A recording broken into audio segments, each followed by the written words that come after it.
घर में तामीर का मंजर और एक औरत का सलीका, घर की जिम्मेदारियां, मजदूरों मिस्त्रियों के लिए खाना बनाना, बच्चे संभालना, सब कुछ रूटीन आप लोग साथ शेयर करूंगी। मोटिवेशनल वीडियो है सब हाउस वाइफ के लिए। अस्सलाम वालेकुम, welcome to my channel, it's me Sidra. कैसे हो जी? सब ठीक हो ना मेरी प्यारी बहनों? अल्लाह पाक मेरी सारी बहनों को अपनी हिफ्ज़-ए-ईमान में रखे, आमीन सुम्मा आमीन। अच्छा, मेरी प्यारी बहनों के कमेंट आ रहे थे इंस्टा पे भी, टिकटॉक पे भी और यूट्यूब पे भी कि डियर सिद्रा जल्दी से अपनी तामीर दिखाएं, घर की कौन सी तामीर करवा रहे हैं, क्या कुछ हो रहा है। तो आज के वीडियो में आप लोग साथ क्लिप शेयर करती रहूंगी इंशाल्लाह और बताती रहूंगी डिटेल से कि क्या तामीर करवा रहे हैं, कितना खर्चा आया और क्या कुछ। सबसे पहले जी मैं किचन में आ गई क्योंकि मिस्त्री मजदूर सुबह 8 बजे आ जाते हैं। मिस्त्री जो है वो भी हमारी फैमिली मेंबर है और मजदूर साहब जो है वो तो सुबह 6 बजे ही आ जाते हैं क्योंकि वो मेरे जेठ साहब लगे हुए हैं साथ जी। पहले ही उठते ही पहले नमाज होती है, उसके बाद बच्चों के लिए फीडर बनाने होते हैं, फिर मिस्त्री मतलब अपने जेठ के लिए और अपने लिए और अपने हस्बैंड के लिए चाय बनाती हूँ, नाश्ता बनाती हूँ। फिर जी उसके नाश्ता वाश्ता हम सब कर लेते हैं। फिर मैं उसके बाद किचन में आ जाती हूँ, जो पेंडिंग पे काम पड़े होते हैं वो मैं कर लेती हूँ जी। मैंने धोने थे रोटियों का रुमाल। अच्छा, मेरी पूरी कोशिश की इस टाइप के जो काम है ना मैं तामीर से पहले खत्म कर लूँ कि घर की कंस्ट्रक्शन हो उससे पहले मैं ये काम खत्म कर लूँ। बट यार ये रोटियों के रुमाल कहीं छुपे हुए थे जो कि अब मिले हैं, मैं रख के भूल गई थी। आप लोगों को पता है कितना मेस क्रिएट हुआ घर के अंदर। वैसे तो मैं सफाई की मोटिवेशनल वीडियोस आप लोग साथ बनाती हूँ, बट आजकल की रूटीन आप लोग के सामने की कंस्ट्रक्शन हो रही है और जब घर में तामीर होती है तो गंद तो बहुत ही मचता है। वहाँ भी मिट्टी होती है जहाँ मिट्टी का कोई काम नहीं होता, तो हर चीज में मिट्टी रेत ये सब कुछ ही हो रहा है। यहाँ मैंने सरफ डाल के जो है रुमाल पहले धोए हैं गर्म पानी के अंदर, उसके बाद फिर रुमालों को रखा है, पानी से निकाला है। फिर मैंने एक पानी के अंदर मतलब नॉर्मल पानी लिया, उसके अंदर मैंने सर्फ डाला है। फिर वो जो निकले हुए रुमाल थे गर्म पानी से वो दोबारा उसके अंदर मैं धोती गई हूँ, मतलब एक दफा दिल को मुतमईन करने के लिए, क्योंकि ये रखे हुए थे और गुम हुए थे, मीन्स के शॉपर में ही थे, जबकि रोटियों के रुमाल सिर्फ शॉपर में ही बंद थे। बट फिर भी मेरा दिल मुतमईन नहीं हो रहा था। मैंने कहा नहीं, डबल तरीके से ही धोना है। तो नीचे मैंने चिरमची रख ली, ऊपर मैंने चंगेरी रख ली, सारा पानी चिरमची में स्ट्रेन होता रहेगा और अच्छी तरह मैंने रुमालों को अच्छी तरह मसल के धो लिया, पानी से निकाल लिया। और मैं हमेशा रोटियों के रुमाल सेपरेट धोती हूँ, कभी भी मशीन में नहीं डालती। तो इस तरह आप भी नहीं किया करें, आप लोग भी सेपरेट ही धोया करें। और धोते वक्त अगर इसमें काला तेल डाल लेंगे तो सारा ऑयल का जितना भी इसके अंदर होगा ग्रीसीपन वो भी निकल जाएगा। ये उस दिन का व्लॉग है जब मजदूर मिस्त्री को लगे दूसरा दिन था। पहले दिन मैंने आलू चिकन बनाया था, तो वो इंशाल्लाह व्लॉग आप लोग साथ शेयर करूंगी। पहले जी ये व्लॉग आ गया तो फिर मैंने ये शेयर कर लिया, रिकॉर्डिंग सारी की हुई है। तो भाई दूसरे दिन मैंने प्याजों वाली भिंडी बनाई थी, बट जी यहाँ पर घी खत्म था तो पहले मैंने कंटेनर को फुल किया, क्योंकि अगर कंटेनर खाली होता ना कुकिंग टाइम फिर और ज़्यादा गुस्सा आ रहा होता है, इंसान बड़ा मतलब डिसबैलेंस हो जाता है, माहौल मेंटली तौर पर डिस्टर्ब हो जाता है कि यार अब चूल्हे पे हंडी चढ़ानी है और अभी हमने ये रिफिल भी करना है। और ये वो हैक्स और टिप्स होते हैं जो आपकी कुकिंग टाइम को कम कर देते हैं, आपकी लाइफ को काफ़ी आसान बना देते हैं। इजीली आप कुकिंग करें, कोई टेंशन क्रिएट नहीं होगी जब हर चीज़ अपनी जगह पे होगी प्रॉपर और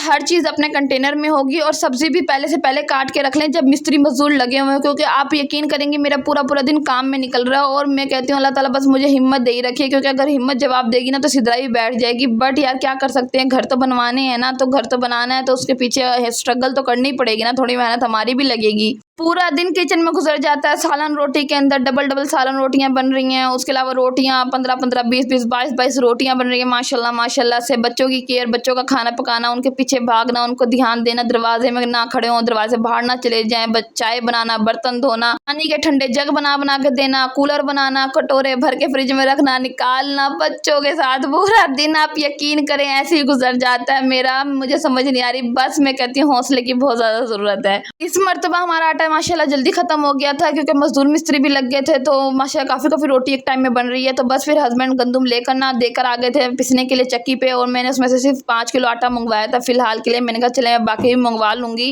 मैंने सोचा यार अभी तो गुजारा चले, क्योंकि आज मिस्त्री मजदूरों का दूसरा ही दिन था और आटा भी खत्म हो गया था। फिर जो पिसा हुआ आटा हमने दिया हुआ था ना गंदुम, तो उन्होंने पीस दी थी, तो उसमें से हमने आटा निकलवा लिया था थोड़ा सा। हाँ जी, मैं अपनी बहनों को एक नसीहत करूंगी कि अगर आपके घर में कंस्ट्रक्शन हो रही है, तामीर हो रही है, तो भाई हौसले से काम लें, मीन्स के सब्र नहीं खोना, आपने बिल्कुल नहीं खोना। तो अगर सब्र खो दिया ना तो प्रोग्राम बढ़ जाएगा। तो भाई सब्र से काम लेना है, ठीक है। जो वक्त गुजर रहा है तो भाई उसको गुजरने दें, पूरा दिन मशीन की तरह काम करना पड़ता है, आई नो, तो बस लेकिन सब्र करें, क्योंकि घर भी तो हमारा ही बन रहा है। तो खैर अल्लाह पाक बेहतर करेगा। कोई काफ़ी लड़कियों को बना बनाया मिल जाता है और काफ़ी लड़कियों को खुद बनवाना पड़ता है जाके, तो ये नसीबों की गेम है। इसलिए मैं कहती हूँ हमेशा हर लड़की के नसीबों की दुआ करते रहा करें, अल्लाह पाक हर बेटी के नसीब अच्छे करे, आमीन सुम्मा आमीन। हाँ जी, मैंने 2 जगह आटा गूंदा था, माशाल्लाह से आटा बहुत ज़्यादा गूंद रहा है। तो मैंने बड़ी जहेज़ की परात भी निकाल ली। इसको परात नहीं कहते, इसको कुछ चिरमची कहते हैं। मीन्स के मैंने परातें नहीं ली थी, मैंने 3 साइज़ की चिरमचियाँ ली थी क्योंकि मुझे इसमें ही आटा गूंदने की आदत थी घर से, तो इसीलिए मैंने परात नहीं ली।